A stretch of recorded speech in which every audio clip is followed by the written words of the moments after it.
तो हम इस यूट्यूब चैनल पे आपको प्रोग्रामिंग सिखाएंगे, बेसिक से हम स्टार्ट करेंगे। ये पहली वीडियो है इस चैनल की। हम सी, जावास्क्रिप्ट, पीएचपी, माईएसक्यूएल, एचटीएमएल, यहाँ पे जो भी बेसिक है ना, जितना भी हमें है ना लैंग्वेजेस, तो हम बेसिक से वो स्टार्ट करेंगे। आपको इजीली वो समझ आए ऐसे हम उसको एक्सप्लेन करेंगे विथ रियल लाइफ एग्जाम्पल्स।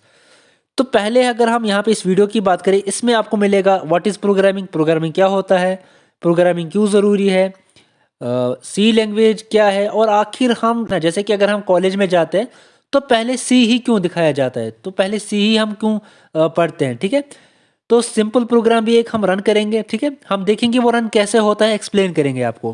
तो पहले यहाँ पे अगर आप बात करेंगे व्हाट इज़ प्रोग्रामिंग, प्रोग्रामिंग क्या है। ठीक है, अगर आपको प्रोग्रामिंग करनी है तो आपको ये तो पता होना चाहिए ना प्रोग्रामिंग क्या है। तो प्रोग्रामिंग अगर हम बात करेंगे सिंपल वर्ड्स में, प्रोग्रामिंग का मतलब है कंप्यूटर को इंस्ट्रक्शन देना, ताकि जो आपका जो टास्क है वो परफॉर्म हो सके ऑटोमेटिकली। आपको कोई टास्क अगर आप परफॉर्म करना है ना कंप्यूटर के थ्रू, आप उसको जो है इंस्ट्रक्शन देना पड़ेगा, वो भी क्लियर। ठीक है, मान लो एक छोटे से बच्चे को आप काम दे रहे हो, ठीक है, तो आपको उसको वो पूरी तरीके से अच्छे से समझाना पड़ेगा। जितना आप उसको अच्छे से समझा पाओगे तो उतना आपको काम जो है परफेक्ट वो करेगा। ठीक है, सेम विद द प्रोग्रामिंग, आप जितना अच्छे से इंस्ट्रक्ट करोगे तो उतना अच्छा आपको आउटपुट मिलेगा। तो प्रोग्रामिंग ज़रूरी क्यों है, ये दूसरा यहाँ पे सवाल यहाँ पे आता है।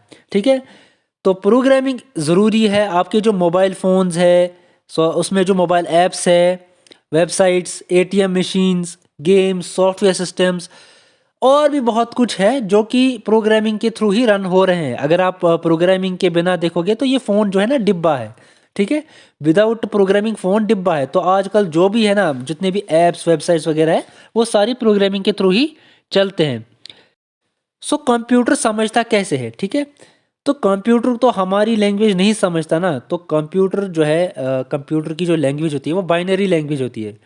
बाइनरी लैंग्वेज यानी कि जीरोज एंड वंस। अब जो जीरोज और वंस होती है इसको हम जो है बाइनरी लैंग्वेज बोलते हैं। तो ये कंप्यूटर समझता है। तो कंप्यूटर को जो है इंग्लिश वगैरह जो लैंग्वेज है ये समझ नहीं आती है। तो यहाँ पे क्या होता है, प्रोग्रामिंग लैंग्वेज इसीलिए जो है ताकि जो है, क्योंकि अगर आपको बाइनरी लैंग्वेज में आपको प्रोग्रामिंग करनी पड़ेगी ना तो आपको वो समझ नहीं आएगी। ठीक है, वो बहुत ही डिफिकल्ट हो जाएगा हमारे लिए। तो दैट्स वाई प्रोग्रामिंग लैंग्वेजेस है। अब देखो यहाँ पे एक ऐसी एग्जांपल मैं आपको दूंगा। आप फॉर एग्जांपल किसी कंट्री में जाओगे, चाइना में आप गए, तो चाइना में आप जाओगे तो वहाँ की लैंग्वेज आपको जो है समझ नहीं आएगी। ठीक है, आपको वहाँ की लैंग्वेज समझ नहीं आएगी। तो वहाँ आप क्या करोगे, वहाँ ट्रांसलेटर का यूज़ करोगे। ठीक है, ताकि आप जो है वहाँ की लैंग्वेज समझ सको। ठीक है, आपके साथ एक होगा वहाँ पे जो आपका जो है ट्रांसलेटर का काम करेगा। तो सेम विद द कंप्यूटर्स, तो प्रोग्रामिंग आप मतलब करते हो ना, तो वो कंप्यूटर तो इंग्लिश उसको तो समझ नहीं आता ना, उसके लिए कंपाइलर होता है। ठीक है, तो कंपाइलर क्या होता है, आप मतलब प्रोग्रामिंग करते हो तो वो फिर कंपाइल होके बाइनरी में चला जाता है और फिर कंप्यूटर उसको जो है अंडरस्टैंड करता है। तो अगर हम यहाँ पे सी की बात कर ही रहे हैं तो यहाँ पे इस पे इंस्पायर्ड यहाँ पे सी शार्प है। ठीक है, लाइक दिस, कुछ लोग यहाँ पे इसको सी हैश भी बोलते हैं। सी शार्प यहाँ पे, या सी प्लस प्लस, या पीएचपी, या जावा। ठीक है, ये कुछ ऐसी लैंग्वेज है जो कि सी से इंस्पायर्ड है। ठीक है, तो आपको पहले जो है सी ही पढ़ाया जाता है। तो क्योंकि देखो बहुत सारी लैंग्वेज तो इसी से ऑलरेडी इंस्पायर्ड ही है। 50+ ईयर्स इसको जो है हो चुके हैं। डेनिस रिची ने इसको जो है इंट्रोड्यूस किया था सी को। तो अब यहाँ पे सी का ये मतलब मकसद है पहले आपको रखना पहले सेम में, क्योंकि सी से आपका जो है लॉजिक स्ट्रांग होता है। और जो आपके लूप्स वगैरह होते हैं ना, जैसे कि for loop, while loop, do loop, ठीक है, तो डू वाइल लूप, तो ठीक है, इसकी वजह से आपको ये स्ट्रांग होते हैं। ये आप आगे चल के पढ़ोगे लूप्स क्या होते हैं, इसको हम यूज़ क्यों करते हैं, कैसे करते हैं, इसका सिंटैक्स, ये आप आगे चल के पढ़ोगे। लेकिन फिलहाल के लिए मैं आपको ये बोल रहा हूँ कि सी इसलिए पहले पढ़ते हैं क्योंकि इसकी वजह से आपकी जो है लॉजिक स्ट्रांग होती है। आपकी जो लूप्स है वो आप अच्छे से अगर पढ़ते हो तो स्ट्रांग पॉइंट मिल जाता है। और यहाँ पे बहुत सारी लैंग्वेज तो वैसे ही इसकी वजह से इंस्पायर्ड है। तो दैट्स वाई आपको पहले यही पढ़ाया जाता है। अब हम यहाँ पे पहले एक सिंपल सा प्रोग्राम रन करते हैं, तो आपको बताते हैं कि वो आखिर कैसे यहाँ पे रन करता है। ठीक है, तो ये यहाँ पे एक प्रोग्राम है, लेकिन ये सिंपल प्रोग्राम नहीं है, इससे आप थोड़ा कंफ्यूज हो जाओगे। तो आपको मैं सिंपल प्रोग्राम जो है रन करके दिखाऊंगा। ठीक है, तो आप यहाँ पे कोडिंग करोगे ना, तो मैं आपको एक सिंपल सा कोड यहाँ पे एक रन करके दिखाता हूँ। देखो, आप VS कोड में भी कर सकते हो, और अगर आपके पास लैपटॉप नहीं है तो आप फ़ोन में भी कर सकते हो। कोडिंग सी जो मैं अभी आप यूज़ कर रहा हूँ, क्योंकि मेरे पास अभी लैपटॉप भी है, लेकिन मैं इसमें इसलिए कर रहा हूँ ताकि इसमें वीडियो बनाना फिर आसानी होगा, वीडियो रिकॉर्ड करना। देखो, फिलहाल के लिए हम एक सिंपल सा कोड रन करेंगे। एक पहले हम क्या करते हैं, पहले हम एक हेडर फाइल लेते हैं, जैसे कि #include stdio.h stdio.h। ठीक है, ये एक हेडर फाइल है। इसमें बहुत सारी हेडर फाइल्स होती हैं, जैसे कि स्ट्रिंग का अलग होता है, string.h, conio.h होता है, या बहुत सारे और भी होते हैं, लेकिन आपको ज़रूरत के हिसाब से फिर वो यूज़ करना होता है। फिलहाल के लिए आप इतना रखो कि stdio.h जो है ये इनपुट और आउटपुट है, आई इनपुट और आउटपुट। तो ये इनपुट और आउटपुट की हेडर फाइल है, तो आप इसको यूज़ करेंगे। फिलहाल के लिए आप इतना यहाँ पे याद रखो, बाकी भी हम आगे चल के सीखेंगे। Include stdio.h int main। सो ये जो int main है ना, यहाँ पे जो हमारी मेन प्रोग्राम स्टार्ट होता है, यहाँ से हमारा जो मेन प्रोग्राम स्टार्ट होता है। सॉरी, मैंने टर्मिनेटर डाल दिया था।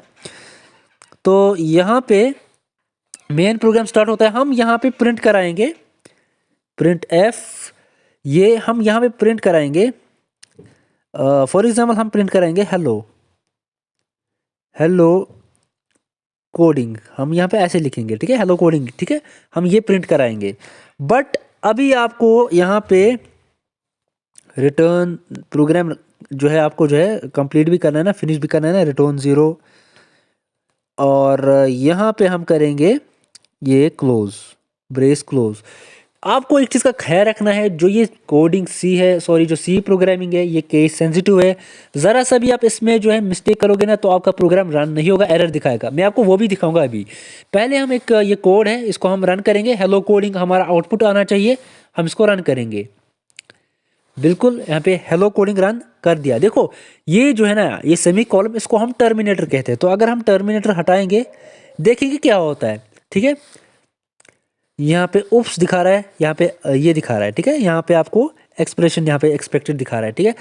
तो ये क्यों हुआ, क्योंकि अगर आप मैंने आपको अभी बोला ना अभी कि ये जो है सेंसिटिव है, केस सेंसिटिव है। अगर आप मामूली सी भी गलती करोगे तो आपको जो है ये एरर देगा, ठीक है। आप कोई भी गलती करोगे तो एरर देगा। जैसे कि मैं यहाँ पे ये हटा लेता हूँ, तो एरर दे दिया, नहीं चला कोड।